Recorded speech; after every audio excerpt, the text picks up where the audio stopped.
Okay, so I want to talk to you a little bit about how actually positive thinking sometimes isn't a good thing and it can be really quite hazardous in the workplace.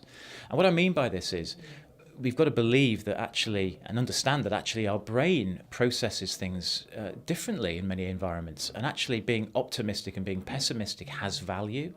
So if you have this belief system that being positive is something that is always going to be there and it's always going to be the way forward, that's brilliant. I'm not complaining about that.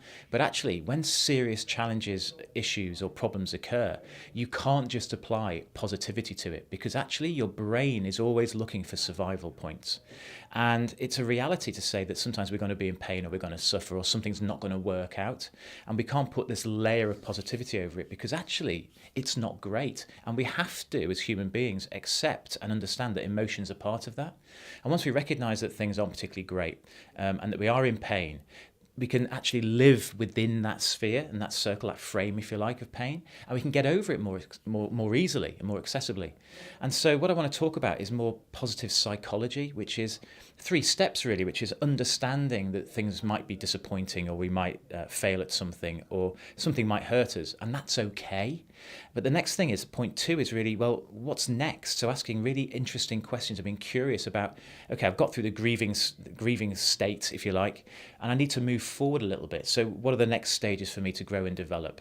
What did I learn from that experience? How has it taught me something that perhaps I need to avoid in the second instance? And also, who have I become, and what has it given me in terms of the future?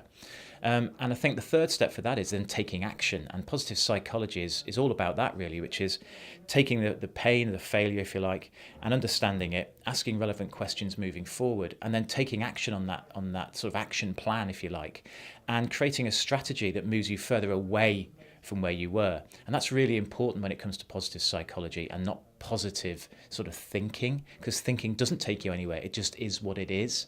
And so we're going to create a movement, really, I think, of changing a little switch in our heads that positive thinking is okay, but positive psychology and not fearing that things do go wrong is actually quite a good thing. And it's healthy sometimes to accept that the world isn't perfect and we're not perfect.